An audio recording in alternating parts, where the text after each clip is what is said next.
I'll check my phone real quick.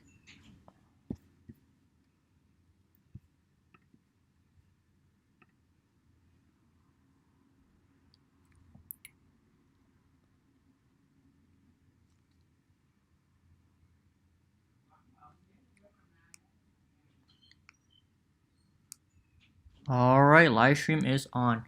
What is going on, guys? This is Cyberhorn92 here. Welcome to the channel. Subscribe if you haven't turned on bell notification. Be part of the future channel. Be the first one. Drop a like within 5 seconds.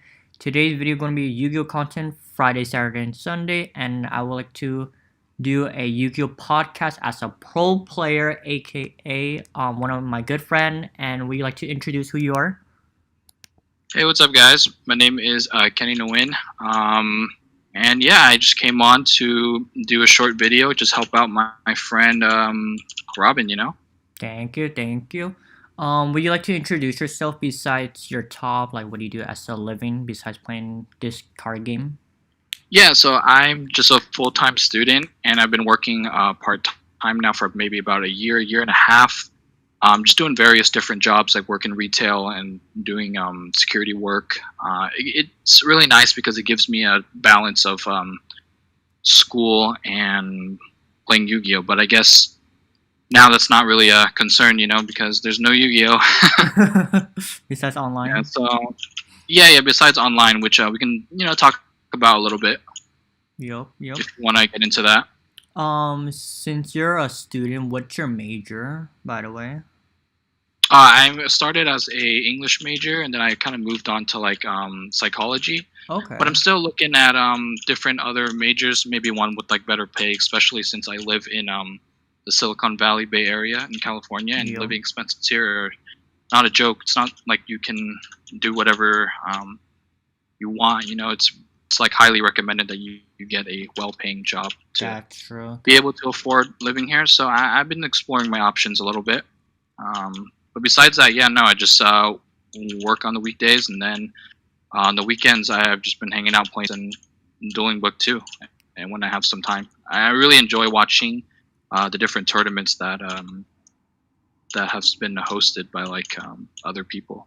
That's I think true. it just gives That's it gives true. players more options to do, because I feel like they have a lot of free time now, and a lot of people miss playing Yu-Gi-Oh, man. Yep. Same as usual, only different. Everything moved to online most of the time until further notice Yeah. as well. Yeah. How old are you? If that's okay asking. Yeah, I'm 22. I feel like a lot of people who only know me from the game think I'm like 17 or 18, because that seems to be. If you notice during the game, especially the past like 2 or 3 years, all the top players have been like pretty young. You know, they're all like 17, 18, and a lot of big names being very young. That's true. But yeah, no, I'm 22, man. I'm pretty old. Not categorized in. Like, I wish I was one of those kids that had like 10 tops when they were young, but it's not me, man. That's true. I was surprised about your age. I thought you were like 18 or 19 at first. Yeah, yeah, just a lot of pro players now. I always ask how old they are, and they always tell me, they're like, "Oh, I'm 17, 18." It's just like, it's pretty crazy, you know. That's true. Hey, at least you got your top. Age doesn't really matter these days unless you make it matter. Yeah, no, age. Yeah, age. As in terms of like being good at the game, I don't think age matters at all. Like, I've seen many up and coming children, like 15, 16-year-old, beat like pro players who've been playing for like years, man. That's crazy. Like younger generation take over. Yeah. Yep. And like. Well, like because they have the resources these days. Like, back when we were playing YouTube videos and like coaching services such as like Duelist Academy or whatever, Yep. they weren't very around. Especially Dueling Book, which is a great source of like getting into the game, learning the game. These resources weren't available to us when we were playing back then. So I think for the newer generation, they have a insane edge because they have all these tools available to them. It's just about maximizing the utility of actually using these tools to get better. But I feel like anyone who wants to get better is going to find the best way to do it, and it's very good for the younger generation. That's true. They learn a lot. That's true. And also, like, this game is a children card game, but this game is way complicated Yeah, than people think. Like, people say, "Oh, it is yeah, super easy." Like, sure, it's easy, right, but right, like, if you get into the competitive scene, that's a complete game changer. Like, people spend right. so many, like, like hundreds of dollars on this game, Mm. like, try to be known for, try to get the glory, everything they can to pay off everything. Right. Yeah, no, the game is like it's definitely just like an iceberg. Like a lot of people see what's on the surface, but they don't see what's beneath, That's and that's like true. the competitive scene. That's true. And this game is way too complicated. Like, sure, there's a ruling book, but there's more stuff they haven't added. Right, and even veterans or players who've been playing the game for a long time, the best players, the best player in the game still doesn't know every rules, and That's true. That's that's true. pretty crazy. Yep. And it's good area you want to start learning these days online as well. Yeah, yeah. How did you I think got? people are getting better. That's Hmm? true. How did you got into Yu-Gi-Oh in the first place? I've gone to Yu-Gi-Oh when I think I was a sophomore in high school. I Mm-hmm. played the. I don't know if you remember this, but there was a PlayStation Portal game called Yu-Gi-Oh! Tag Force 5, Mm-hmm. and I used to love that game. I would play it all day. And one of the best things about that game is that there's like a cheat code in the game where you Oh can yeah. get every single card, right? Yeah, yeah, yeah. Yeah, so like when you have access to every card, it's so much fun to play because you have like a pool of cards. Obviously like how Dueling Book has. You can pick whatever card you want. You can customize your deck however you want, and having every card like that made the game really fun. And especially since you're playing against like NPCs in the video game, Yup. um, you're winning a lot, and like winning equals fun. So um, yeah, that got me really into it because I thought it was very fun, just winning all the time. Obviously, when I started playing the real game, I Yup. got destroyed, but You learn your that mistakes. definitely got me into it because True. I thought it was very fun, and then been able to like go on forums and stuff to different forums like Duelist Grounds, which it was back then, to be able to learn a lot of these decks and be able to copy these decks and uh, do all that was yeah, was an experience. Yeah. That's true. What is it like to be at National, your experience for 2017 for the live stream that you were in the live stream? Yes. Stream, I get made fun of it till this day, man. Like I did a terrible mistake. So a funny story that I guess a lot of people don't know, during that nationals, I did not read or even know of the True Draco deck. So I just have this problem where I just do not enjoy reading cards, and I kind of just put it off, which is a big reason why sometimes I just don't top um, events. I mean, I know how to play the game like Mm-hmm. pretty well, and my own deck very well, which is why like I have semi success. But as far as like reading all this new material and new sets, that's like a very turn off for me. I just like, trust me, don't do what I do. Like definitely, if you're trying to top an event, read everything. Like it's highly recommended for you to start reading everything. Um, but I'm just very lazy, man. So I came into that nationals not knowing what the Draco deck did like at all. Mm-hmm. So on feature of top four, my opponent was playing a True Draco Zodiac deck, which I've only played once in Swiss, because in Swiss it was 12 rounds and I played 11 Pure Zodiac. So I just did not have to care about the True Draco deck, except for one. But then the one True Draco player I played, I just completely lost and I just didn't read. So now when I got into top four, I had to read his Draco deck, and he was playing a. So back then, there was the Zodiac deck that everyone played, and there was the True Draco Zodiac deck, and there was also a build that played more of the Little Dracos, which was like Mm-hmm. Dynamite and Ignis, just because they're very good going second. Like Ignis, being able to just tribute, pop a back row, and then attack into bait out Dryden, and then adding Heritage to basically Pot of Greed, and it was like a.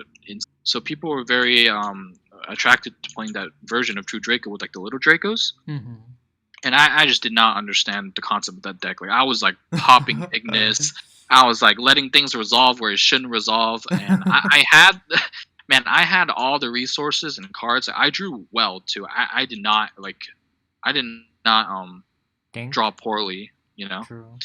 And yeah, I lost just because I just did not read. That's basically it. Like looking back, like of course I would want to read, you know. That's true. That's And, true. and like yeah, so reading's very important. Um, yeah, that was not a very good experience. I remember so Maxi was in the format back then. It was at 1. Yep. And basically whoever drew Maxi is essentially Exodia, if anyone knows. And I opened Maxi and I lost, and that was very embarrassing. So Dang. I just didn't read, but yeah, that's something that I think everyone should take a lesson from. Just always read all your cards, man. Like if you want to do well, Yep. just read all your cards, even if it's like a brief summary of reading it. It can be very beneficial, and That- you never know until you actually have to do it. You know. That's true. That's true. And also like, just in case you like misread, I always like misread most of the time. Always read just in Mhm. case, like so you would know most knowledge, so you can get think outside the box of like, oh, how can I break this board most likely. Right, right, right. Because a lot of people they just read, but they aren't really digesting what they're reading. That's So it true. kind of just skims through their head. It's kind of like you're reading something and just goes throughout like someone tells you something and just goes throughout like the other year. So you should read, but then also have like a thorough understanding of what is going on. That's true. That's true. Hey, Um, at least you made to world. That's all that matters. yeah, yeah, definitely. So, what is your experience of going to world? Have you ever thought about going to world in a million years since you played this game? No, man. Before I made it to Worlds, that was my first top ever. Like even regionals, I had no regional top eights or anything. Oh my So my gosh. goal was just to make top cut. Like that's always been my goal, you know. But That's true. I haven't taken the game seriously until that nationals. So I was a high school student up until that nationals, and that year of Zodiac, when Zodiac came out, was the first year I started traveling too. I've Mm-hmm. never gotten on an airplane to go to an event until that year. So it was really nice that like I was always limited to playing California events. So I would Yep. basically go to like one YCS every year for like Mm-hmm. 4 years. Mm-hmm. And during that year, I went to 5 premier events. Mm-hmm. Um, and yeah, it was really nice because like I always thought in my head that I was limited by the events that I've been to, and I definitely didn't want to start traveling and then just not top, and so then like my excuse would be like invalid that like I get to travel to all these events, but I still don't top. That's true. But luckily like I started traveling, and then like it paid off, like I actually proved that like I could top, and that I was pretty much limited by the events I've been to. Like I have 4 premier tops, but I've only been to if you count worlds, it's 20. But without, I've only been to 19 premier events, so 4 out of 19. That's true. That's actually Um, not that bad. which is I think average. Yeah. Yeah. Hey, Um, at least world, because not that many people have a chance to go to world. Like only like maybe like at least 4 players get to go world in North America or something like that. yeah, definitely. Uh, an experience that you'll never forget. Like That's it's true. great. So like they Mm. pay for your flights, your room, and everything, Yeah, or they pay for your flight, hotel, and food as well. So they give you like these coupons, and you can exchange them to get like buffets and stuff around the hotel. okay. They give you a free tour to like tour the city before you play, and then I don't know, they treat you very very nice. Like it's something that like you do once and you always want to come back. And we we've seen that like a lot. Like for example, like Jesse Cotton, like he's been there like I don't know 4 or 5 times now, or Mm-hmm. even Galileo, he's been there, and I feel like it's just like that little taste, like you've gone there once and you always want to come back. So That's I think true. that's why these players are always coming back because they know what it is, So That's like true. for some players, they want to go to Worlds, but they've never experienced it, so they can't have the same excitement level as someone who has experienced it. Because how can you know what you're missing if you never had it? That's true. That's true. What is your experience of playing against Shinjuski slow playing? Is that true?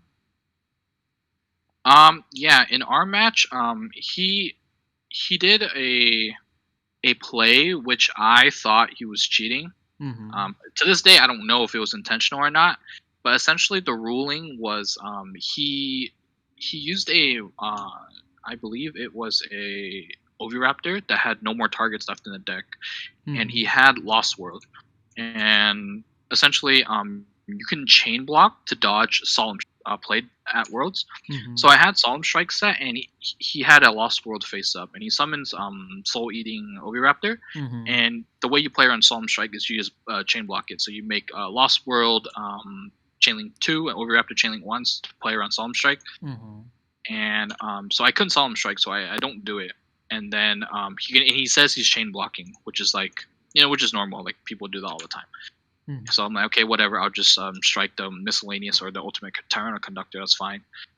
But he didn't have targets for Oviraptor in his deck, so he can't chain block. He has the Lost World, So um, yeah, so he didn't have any targets in his deck, but then it made him get free information that he knew I had Solemn Strike because I was thinking about it, That's true. and That's he was true. able. And then right after he goes Cosmic Cyclone, and, like he's just on it even after like he had no targets because he had the read because I basically gave him the read just because I was planning to use the cards. So um and the way he did it was doing an illegal play, so that I thought that Dang. was pretty unfair.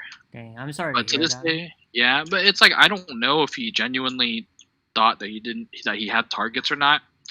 True. Um, to this day, I don't know. But to That's me, true. it felt pretty suspicious because I think a player like him would know his deck inside out, That's especially true. being a champion. That's true. That's true. But I guess it could happen. So True. And plus, there's like end of the day we're all tired end of the day because like so many rounds and no, so I much mean the thing tension. is, it was round one too. Oh, So it's round one. Oh. yeah, it was round one. So so it's like I'll never know. That's true. That's true. Um, it's just my feeling. I think it was intentional, That's but true. I cannot say for a fact that it was That's because true. I really don't know. That's true. I respect your opinion as well.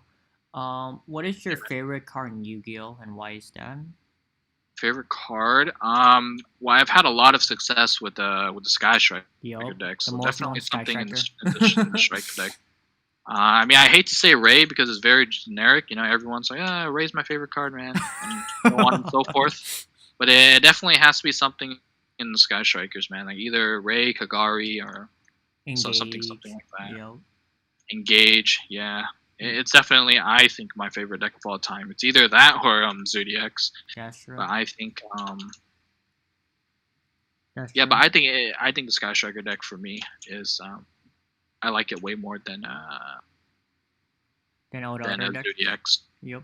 Yeah, it's crazy. And when you mention about Sky Striker, it's still carried into today. And Ryan Yu, Oh he yeah, man! Like the pilot. Striker deck has evolved like crazy, and I think the Striker deck now is like the most highest skill cap to play of any format. Like I don't think anyone can take a Striker deck That's and do true. well unless you know what you're doing like immensely. Like you have to like know the deck By heart. and like Yep. yeah, you have to know everything in the deck because the deck doesn't forgive you for misplaying, Yep. and the deck doesn't forgive you for being like sloppy either. So like in order to you can break a lot of boards, but you have to sequence your cards right like almost every time. And if you sequence one of them wrong, like you will not be able to break the board. That's true. That's true. You'll just lose. Yeah. So the deck's very good right now, but it takes a very high skill cap to play. That's And true. that's very good because um I do not think the deck should just be engage. Yep. Yep. And that's a little ridiculous. Yeah. What is your favorite top five format of all time? Top five formats. Um, Personally, these formats probably aren't the best formats, but they're just to my preference.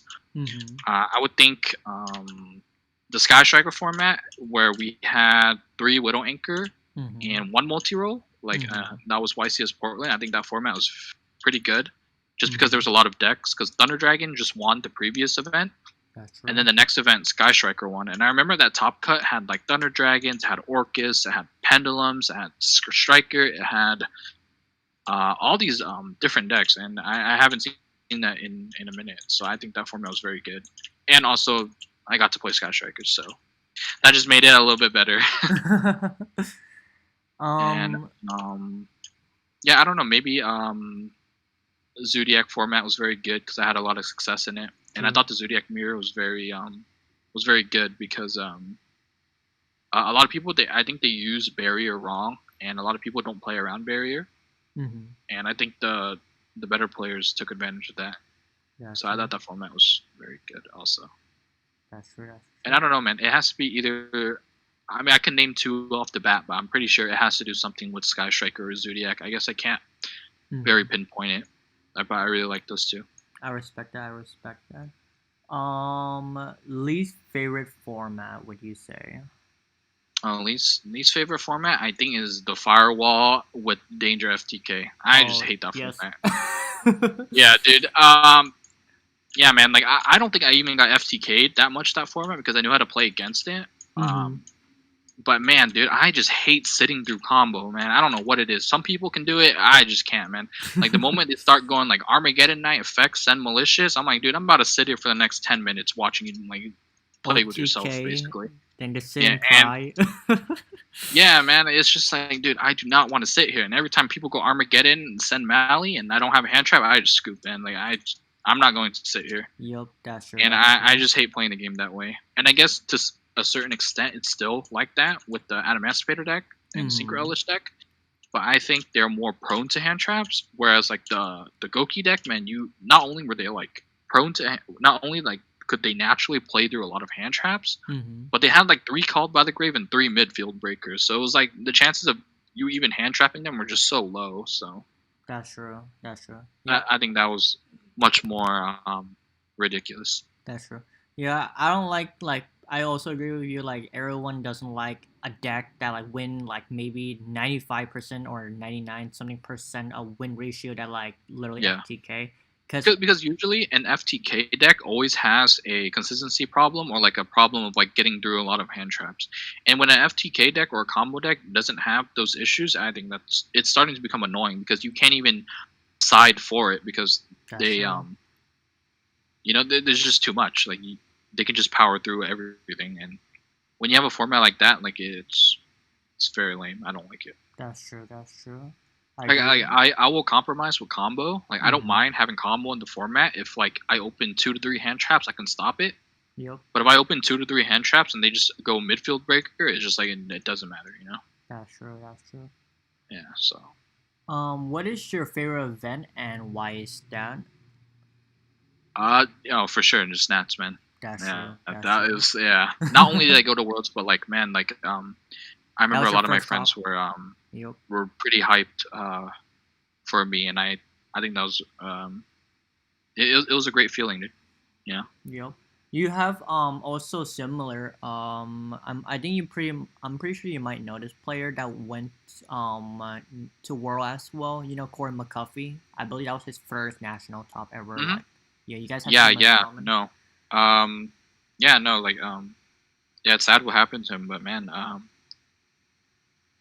yeah, like I think he wasn't a Yu-Gi-Oh player. He was more of a Magic player, and he kind of just like stepped his foot, into Yep. Yu-Gi-Oh. Like out of Just get a nowhere. little taste. Yep. Yeah, and I think the hat deck was very similar to one of his play styles, and I That's think true. I don't know how good he is at the game because he hasn't been playing for a very long time, so. That's But I true. know he's very good with the hat deck, That's and true. He, sometimes you just have to be good with your one deck for one format, and it can take you places. Yeah. that's true. Just play the deck you feel comfortable. It doesn't matter either you're a good player or a bad player. I believe Robert Biology can talk about that Mm. at Pasadena about the live stream. Play the deck you feel comfortable with, then you're going to see how far you can go. Yeah, I think if you are if you're trying to just top and if you haven't had any tops before and you're just trying to like scratch the surface of getting a few tops, I think you should just play whatever you're comfortable with Yep. because you're fine for settling for less. But I think if you are a veteran and you have a lot of tops and you're trying to aim for that win, Mm-hmm. you should be stepping out of your comfort zone and playing a deck that's more powerful when you're less comfortable with it That's true. because you should just trust that your skill should be able to carry you even if you're playing a new deck. That's true. It That's comes with true. a lot of risk because some people they pick up a new deck and they're not going to do well with it. But I think a lot of people would a lot of like um, uh, veteran players or players who have like a lot of tops, they Mm-hmm. would prefer to not top and have a chance to win than make top 32. You know, That's true. That's true. like to them, another top 32 I don't think very matters. Like, of course, people just like topping in general That's true. because it's But you topping. you want to see Uh, like how far you can go, like just not top yeah, 32. I feel but you. after you top 32, maybe like 10 times or whatever, it's not a great feeling to do it Oh the yeah, 11th time. You know. that's true. Because you just want to break the bubble. Like, oh man, I want to go Yeah, further. yeah. But if it's like your first time you get top 32, you know, it's a Accomplished. insane feeling. Yeah, yeah. Yep, It's just everyone has their own perspective and that's uh, true. things, how they view things. Yep, that's a So yeah, pretty. I like your response, by the way. yeah, I appreciate it, man. Yep. Who is your favorite player and why is that? Um, so a lot, yeah. So the way I've gotten better at this game is by playing Dueling Network, Dueling Book, Mm-hmm. and I think that's just the best resource of like getting better. So I Mm-hmm. think a lot of my favorite players are people who just play a lot of Dueling Book because the feature to like spectate games on Dueling Book Mm-hmm. is like a game changer to me. Like I use that feature, like I abuse that feature, man. Like it's so crazy. Like a lot of the times you just have to like you can shortcut a lot of like hard work of like actually playing the cards or testing out the cards by just Mm-hmm. seeing or watching other people have interactions with that card. So if you just look at top players, especially now since there's so many tournaments being run, Yep. uh, that like a lot of top players are just playing on Dueling Book, and by watching their games, you can have great insight on like interactions, tech choices, why did they use this card at this situation, and stuff like that. And all of that, it's like you can absorb a lot of information just by doing that. You know, because like a lot of times, a lot of people like the one of the big questions that a lot of players have Mm-hmm. is like, oh, where do I hand trap this deck, or where do I, when should I go for this play instead of this? Like if I have um, these two different cards, like which order should I do them first? And just having someone feed you a deck list, you aren't going to figure out that interaction. You know, it's just something in it. Like you don't know how different cards work with each other. That's true. And the fact that by watching Dueling Book and seeing these interactions, you can tell by like, oh, this card combos really well with this card, or like this card has a very great interaction when it goes up against this card. And a lot of top players, they experiment different things, and you can learn a lot just by watching. And obviously, once you like have a solid understanding from spectating, then you can start playing yourself. But then you always have an edge because in the back of your mind, you've already seen it. You know, so I feel like you're always at a slight advantage if you can keep up with like a lot of the top players. So just to answer the question short, I think I don't have a specific top player, Mm-hmm. but I am. But all my favorite players have always been players that do very well on Dueling Book because I see the reflection of like grinding on Dueling Book, and then they go to real life and they always start topping in real life, man. Like I've That's seen true. that like translation from like playing Dueling Book to online topping. It's Yep. happened for so many people, so many times, and it will keep on happening, man. So That's true. um, it's very inspiring to see that hard work on Dueling Book pays off That's true. IRL. So That's true. yeah, anyone who plays a lot of Dueling Book, man, I look up to you. Yep, that's true. And yeah, just in case, I was about to ask you the next question. When you play test before the event, do you usually play test in person or online, and why is that? And I'm guessing your answer is going to be online Dueling Book most of the time. Yeah, so I think so. One of the reasons why a lot of people get turned off from doing well at tournaments is I feel like a lot of players have this belief that Mm-hmm. you need a solid testing group in That's order to true. do well, which is Mm-hmm. just far from the truth.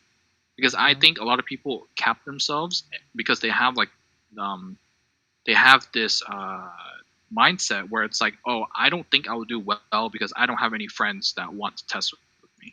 So I'm just not going to try because everyone else has a solid testing partner Yep. and all of that, right? Mm-hmm. And yeah, I don't think you should be thinking this way because, like I said, Dueling Book is a great resource. That's true. And I think having that resource is almost like having a testing group because you're seeing all these players play all these different cards. That's It's true. just up to you to make the decision of like, oh, I saw him play this card. I think it's pretty good, so I'm going to put it in my deck and see if it's really good. That's and you true. kind of just do like a trial and error thing to figure that out in playtesting. But That's I true. think if you have a solid testing group and everyone has a similar goals, which keep in mind, I think goals is very important when you have a testing group, or else you're not going to have a very solid testing session. So, for example, if you have a friend that doesn't care much about Yu-Gi-Oh, he's just there to like have fun, hang out. Mm-hmm. You're not going to get much playtesting from him as That's someone true. who wants to top, even if they're worse than the guy who just wants to have fun. That's true. Simply because I think a lot of people just ignore the fact of like having passion in having a goal is very important than someone who doesn't care, because you won't put in as much effort, you know? That's true. That's true. Um, so I think testing in real life with people who have similar goals as you is very good. But I Mm-hmm. think if you don't have any of that, you shouldn't be afraid and just not play test. You should just go on Dueling Book, man. Like get some games in, watch a lot of top players, especially now with Dueling Book having the replay option. Yep. Uh, that's very, very beneficial. Like you can use the replay option to study your matches to see like, oh, why did I do this in this interaction, or what was so wrong about this? Because a lot of times, like I'll lose on Dueling Book, and then I'll be like, man, if I only did this in this order, I would have won. That's true. And you don't want to be saying that to yourself when you're at a YCS. You want to be saying it to yourself now on Dueling Book, you know? That's true. So Because you. here, even if you lose, it's like it doesn't really matter. You're just playing to test. That's true. That's But if true. you lose that at YCS, man, that like your goal there is to make top cut. So That's true. That's true. it's Yeah. great to learn now. Yeah. That's true. I actually like your response. Yeah, try to like playtest as much as you can. Like just in case you have no one to playtest, literally, Yeah, always I just think a playtest. lot of people like to jump on the excuse Yep. bandwagon because they're Mm-hmm. like, I don't have so and so I can't do it. So I don't have this, I can't do it. I don't have that, I can't do That's true. it. And that's just not true. I think that if you really wanted to do something, you always can do it, especially in Yu-Gi-Oh. That's true. Um, yeah, but a lot of people are limited because they just have this belief like made up in their mind that like I can't do it because I don't have so and so. That's true. Um, so yeah, man. Like if you have a solid testing group with like similar goals, I think you should just do a mixture of like live in-person testing Yep. and online, Yep. because I'll just give you the best of both worlds. And also, a lot of people don't talk about this, but man, like testing can cause like burnouts very very fast because That's true. your mind is always like working when you're like testing, because you're always actively thinking, Yep. and having the benefit of like just being in person frees a lot of that mental stress that you can put on yourself. That's true. So it's very nice to have that balance. They both have their pros and cons, That's true. but never think that you're limited because you don't have solid friends, Yep. because Dueling Book's very good. That's true. And it's like better than nothing. So like you can like playtest as Yeah, many yeah. people high rated as possible. You can ask Yeah, people it's for great because feedback. when you join the Dueling Book server pool, it Mm-hmm. pairs you with people in like Europe and stuff too. So you're not Yep. getting just like, so if you play at your like local store, you're only limited to people in your area. Whereas if That's you're true. playing on Dueling Book, you're playing against like the entire world. That's true. That's true. And So you're playing against like more brains, more minds, and more perspectives. that's true. And also like you can also like use Dueling Book as a full advantage. Like oh you don't have the cards, you can like playtest before you buy the cards as well. No, exactly. Yeah. Yep. Let's see. What is your favorite Yu-Gi-Oh memory slash worst Yu-Gi-Oh memory? I definitely, like I said, going to Worlds is probably my favorite memory, Mm-hmm. and just making top cut, man. Like That's just true. making top cut at a premiere event. I think any time, man. Like I feel like I can always get top cut at premiere events and always have the same Yep. excitement, dude. Like it's a great feeling. That's true. That's true. But one of my worst experience would definitely be at the events that I've bubbled. I think I've bubbled like maybe 3 or 4. Mm-hmm. I have a pretty good track record on winning on the bubble. Mm-hmm. I don't seem to have that problem like most players do. Um, but I've lost a few times over like big misplays I've done, man. Like I remember I had this one misplay where it wasn't even a YC. It was at a regional, and I ended up going X2. Mm-hmm. After round 10, it was like an LA regional or something, and Mm-hmm. obviously top 8 is Gotcha. X1 or higher, right? So it was the last round, and I was like, "Oh, I'm pretty sure I have this game. Like it's game 3. I'm about to win. I'm playing Sky Strikers, and this was the format with just 3 Widow Anchor, 1 Multi-Role, and 1 Kagari. My opponent is playing the Orcus deck, Yep. and it had to do with me not reading the cards. So I just did not know that you can use Crescendo on um, on your opponent's turn. And I mean, I like knew that, but I didn't know how that would help him. Mm-hmm. So I remember I went like Widow Anchor, Shark Cannon, basically used all my resources to make a Borosaur Dragon.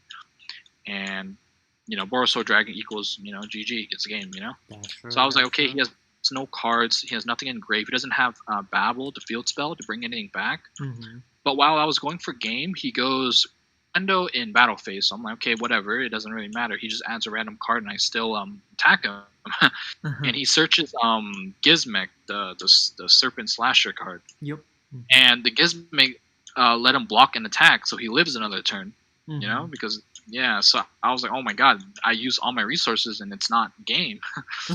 So then he draws for turn, and it's Mathematician. So he like summons Mathematician, makes like Galatea, Dingirsu, sends my Borosaur, attack everything, and then I'm left with no cards and I lose. So Dang. that was definitely like, man, that one hurt because there was a way that I could play around the Gizmic too, but Mm-hmm. I was just like, it doesn't matter. This is game. I did like enough that I had to do. I didn't do anything more, and, and I lost. So it was like I've just been punished so many times by not knowing certain cards. Mm-hmm.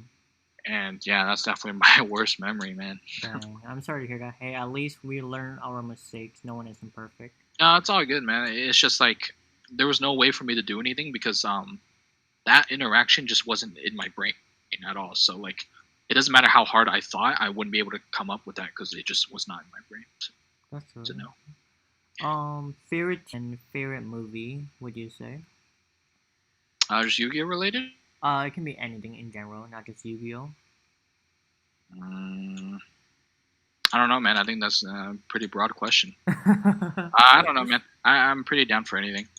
True. Um, I really like crime movies. I like Okay. anything that like with plot twists, psychological. I think those are Okay. very fun to like dissect, and Okay, I respect that. it keeps you thinking. It That's seems true. like I like movies that leave an after message after the movie Mm-hmm. because it's just something for you to like explore.